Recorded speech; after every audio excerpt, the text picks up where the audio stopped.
उत्तर भारत के शहर देवरिया में स्थित था एक प्राचीन college, Deoria institute of science and technology. इस कॉलेज का हॉस्टल भी उतना ही पुराना था।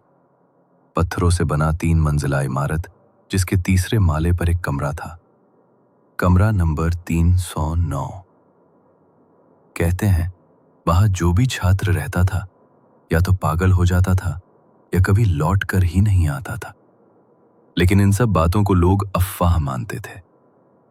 अविनाश कंप्यूटर साइंस का छात्र देहरादून से आया था। उसे 3rd ईयर में एडमिशन मिला और हॉस्टल में रूम अलॉट किया गया, कमरा नंबर 309।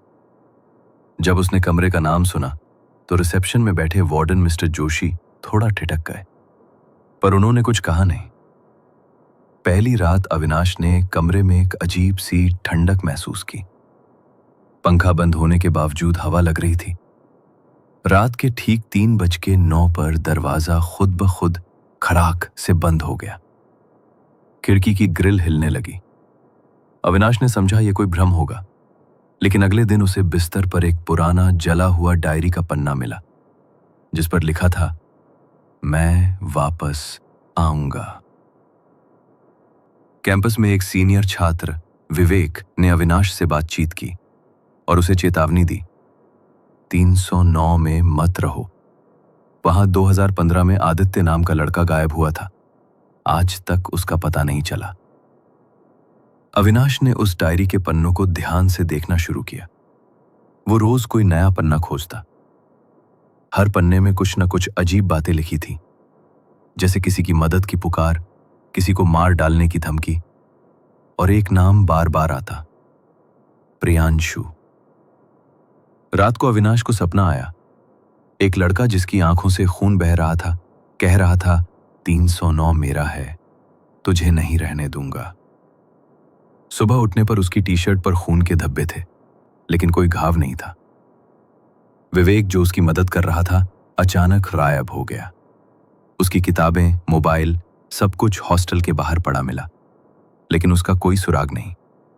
सीसीटीवी में वो रात 3:09 पर सीढ़ियों की ओर जाते हुए दिखा और फिर गायब। अविनाश ने कमरे की दीवार पर हल्के से खरोंच देखी, मानो किसी ने नाखूनों से कुछ लिखा हो। जब उसने उस पर टॉर्च मारी तो शब्द उभर कर आए, मैं अब भी यहीं हूं। कॉलेज के पुराने रिकॉर्ड्स में अविनाश ने खोजा कि 2014 में एक छात्र प्रियांशु ने आत्महत्या की थी। कारण बताया गया डिप्रेशन, लेकिन हॉस्टल के स्टाफ के अनुसार वो अक्सर कमरे में अकेले बड़बड़ाया करता था। उसका कमरा 309 ही था।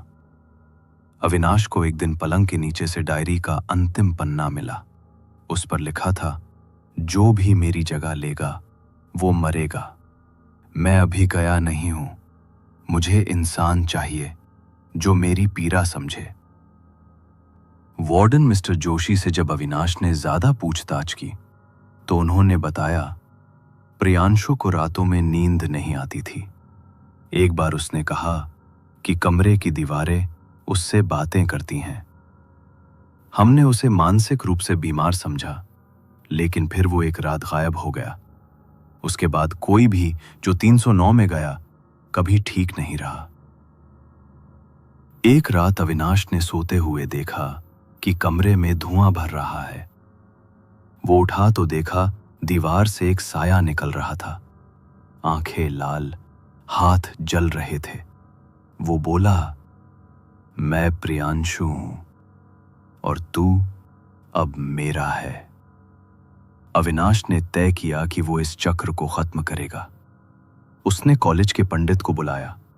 पंडित ने बताया, यह आत्मा अपूर्ण इच्छाओं से भरी है, इसे मुक्ति चाहिए। पूजा रखी गई, लेकिन जैसे ही पूजा शुरू हुई कमरे की दीवारें हिलने लगी, बल्ब फटने लगे और प्रियांशु की आत्मा चीखते हुए प्रकट हुई। पंडित ने आत्मा से कहा, तू कौन है? प्रियांशु बोला, मैं मरना नहीं चाहता था। उन्होंने मुझे पागल कहा, अकेला छोड़ दिया। अब मैं सबको अकेला करूंगा। फिर एक जोर की चीख के साथ वो गायब हो गया। अविनाश बेहोश हो गया। जब उसे होश आया तो वो अस्पताल में था। वार्डन ने बताया, हॉस्टल का कमरा 309 अब सील कर दिया गया है।